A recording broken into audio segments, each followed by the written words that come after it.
Okay, so to talk about the form edit or the form workspace, switch over to whichever Fusion is the one. There we are. Hooray. So I changed over to multi-view mode. You can continue to work as your standard. And just as a reference, let me throw down like just a physical object, a solid. All right, new body. We've been able to move this around, look at it from multiple views, looking at it from the view cube style like we've done. You might find that it might be easier as we start to work to switch to multi-view mode, which is either press and hold shift and hit the key 1, or you can switch to display settings and visual style. Wait, which is it? Environment. I forget which one.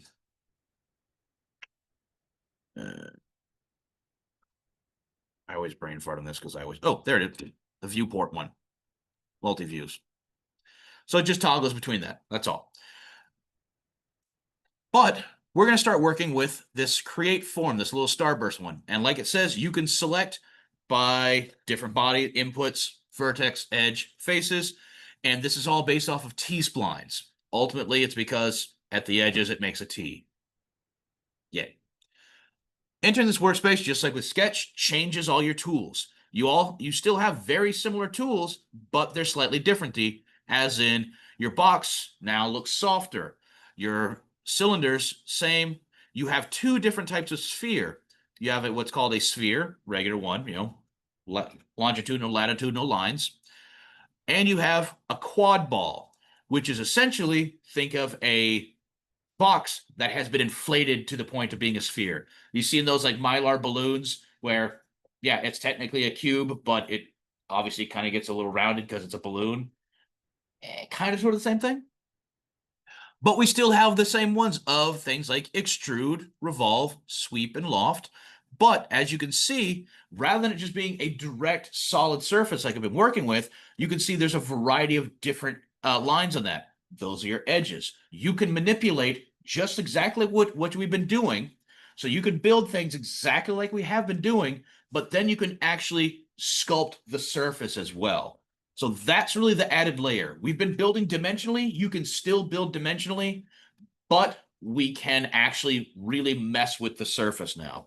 So just as a point of reference, let me throw a box down for what there is. Oops, wrong one, but whatever. So their box version, their cube is rounded. Now, that's ultimately just a display option, but that's the default. Now, one of the things I will say, and I will repeat, you can add faces. You can make it more complex. Keep it simple. Keep it simple and then add complexity later. You start with, all right, I want to be able to manipulate all kinds of stuff. Cool. You have way too many options to keep in mind at the moment. Keep it simple, add complexity where it's needed. So if I just dial this back to where it was, like 2 or 3, you have a lot more control. But you can continue to add those. If you want to add faces, you've got the sliders. You can play around with that more. And you can see, just like with splines, the more faces, the more edges you have, the more detailed it gets. But that's also the problem. Add them later. We can mess with it later. So 2 is plenty fine for right now. You can apply symmetry, things like that on here. We'll deal with that in a minute. But one of the main tools we're going to be working with for today is you build an object. You're basing stuff off an object. So far, we've been basing stuff off sketches. You still can, but I want you to work with just this way for now. Building from an object, you can manipulate that with the first tool, which is edit form. It's this little symbol up here, little kind of curvy form with a 3-point triangle going out, or it's the very first tool up here. From this tool, you can see all the options that pop up. You have, it's all a T-spline form. It says T-spline entity. These are all T-splines. These are all T-spline forms. You have your different modes, just like we have before, different selection features where you could isolate, I only want to move it left, right, up, and down, or I want to free transform, meaning like grab it and move it up wherever the hell. Those are still in play. Coordinate space, exactly the same thing, which direction I want to go with, and your selection filter by vertex, by edge, by face, or the whole thing, or really whatever you select. So that's the main ones I want you to worry about, is really just the selection filter, because you can toggle. If I switch to just by points, I can select just by points. And you can see as I select either individually or with a selection box, I have all of these different tools here. These are all your different transform points. So if I select just that point, my arrows only move in a single direction. Click and drag, and it's going to drag this whole thing upward just by that point. If I use the flat spot, that is your pan. That is free transform. That moves it in everywhere and all around. Or it kind of sort of dances. You can rotate, but rotating a single point does nothing. However, if you select instead by, say, edges, or I can double click and select all around, I can now move that whole thing up and down, really start warping. Now, this is going to be a thing we're going to talk about, self-intersecting. That gets to be a problem. You can free transform. You can rotate and immediately get into just tie the thing into a knot. But one of the other things you could do built into this is scale. So the center option here, that is a uniform scale up and down. So you can very quickly start to alter shapes. Takes a while to control, but main homework from leaving from today is, finish up your renderings, that kind of stuff. But the main homework is going to be play. I want you to screw around. You're going to make some that are absolutely catastrophic. That's fine. I want you to do that. Maybe we'll figure out how to fix it. But the idea is play around with it. So the center is a scale, and you can control these individually. If that's too many options, and I totally understand that, you can dial it back to, I just want scale. Okay? So that center one is still there, but you also see that there are these edges. These are your non-uniform scales. And unfortunately, what I'm going to call the gimbal, because it's a whole bunch of tools right there in the center, it doesn't grow or shrink, so I can't show it to you larger. But the sidebar ones, be it the top ones or the side ones, are your single dimension scale. So I can stretch it up or to the side. So by scale, I'm just literally scaling it up and down. Or the corners control two axes. So if I'm going to scale it in both the Z and the X axis at once, it's going to do that. But the full absolute, as it is, just scale the whole thing up and down, is right there in the center. So you can really get to mess around with this stuff pretty quickly. And of course, the body is, select the whole damn thing. But having all your tools at your disposal, like I said, gets confusing. That's understandable. I'm going to start over with something else, because that is just, like I said, just a nightmare. And that's okay. So let's instead start with something like a sphere. All right, let me just start a sphere over here. And I don't know, however big. I'm going to keep this, keep the faces minimal. If anything, actually, I'm going to dial that back to like 6 faces. Okay, a little more simple. You can apply symmetry on this. So if I want mirror symmetry, you can either select by faces or by applying just whichever you want. Now, a length symmetry on a ball, what do you mean? So it's longitudinal in this case. But whatever you select, a little green line appears. You can select multiple symmetries. So a height is just hemisphere, top to bottom. You can also do it side to side. You can play with all kinds of stuff. So let's just say top to bottom is mirrored now. Okay. So now if I go to edit form and select, let's go by faces, and I'm going to select all of the top and bottom, or in this case, the top. So I'll do a selection bar. So it only selects, when you select from the left and drag right, only what is entirely inside that box. If I select from the right and to the left, it's everything that box touches.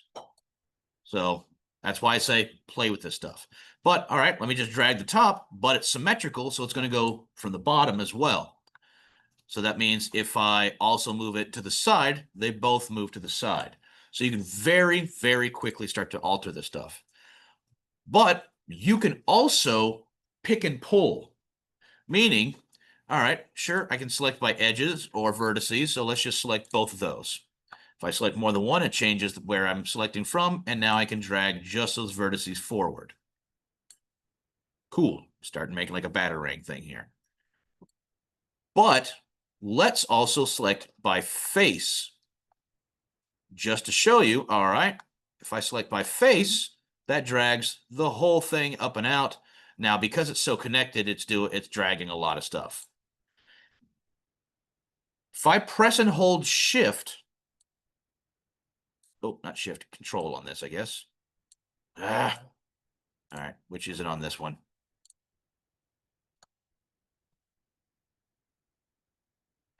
Sorry, using by Mac versus by the other gets a little screwy. Is it Command on here? Option? Hey, it's Option. Sorry, I'm used to PC. You can actually extrude faces on the fly as well. Let me simplify this. Let me just go over here, make another box. Okay, everything is getting all kinds of confusing now. By the way, that whole gray platform, that's just showing, like, it's just giving you a reference point of where the plane you're working from. All right, so let's just move outward here, and let's just make another simple box. Okay, simple box, super, not changing anything. No symmetry or anything like that. We go to edit form. If I select by face, all right, been dragging upward. What if I actually want to pull that up? Press and hold Option on PC. You actually are extruding that face. So this is where you very, very quickly start to get to the point to where you're taking up all the clay, and instead of just morphing that whole ball of clay, it's like you're actually being able to like add mass to that clay. You're actually dragging areas up and out. So for there, I could then select maybe another one, or if I had symmetry on, I could do that. But this is where you start actually sculpting like a face or some of that effect. If you pause between, the more times you do, repeat, press and hold, let go, press and hold Option, extrude again. It's making individual sections versus here where it's just the one. What that means is I'm adding complexity. So that also means I could say select by, I don't know, all the edges here. And let me just select all of those, or if it's an edge, you can double click. I'm not expecting you all to absorb all of this, just going over stuff that you can do.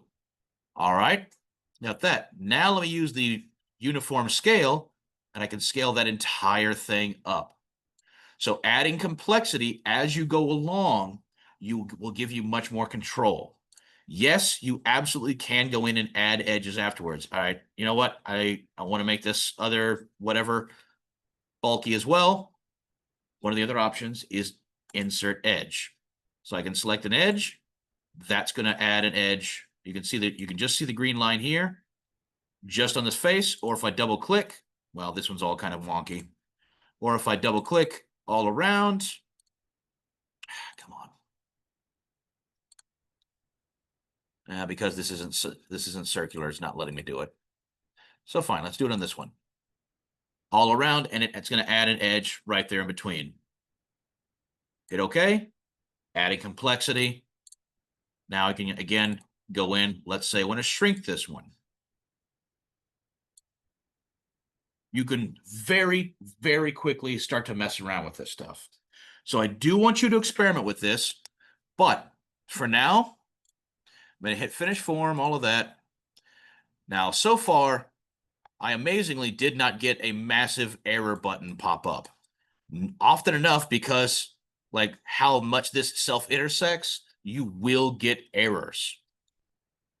I'm going to edit back into the edit form, and let's just for the sake of intentionally making some errors, I'm going to have that self-intersect, which means instead of it being on one side or the other, it has now crossed past itself. Hit OK, and when I go to finish form, just like you would finish sketch, error, error, error. Oh God, you're going to kill us all. It's just showing that it says that it failed to convert because of the problem. It'll highlight the area, the problem area, which on mine is everywhere. So problem area is everything you just did. But you can go back in, and ideally, you can go to utilities and repair, and all these little starbursts is where it's showing you the problem is. I know what the problem is. It was so intersecting, you'd have to literally go in, select those lines, drag them back out.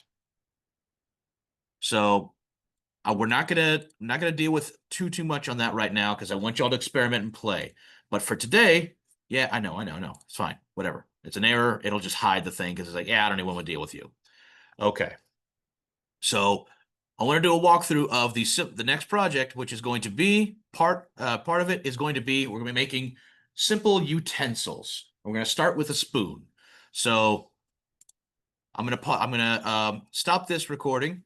So this is just an introduction, and experiment and play with that.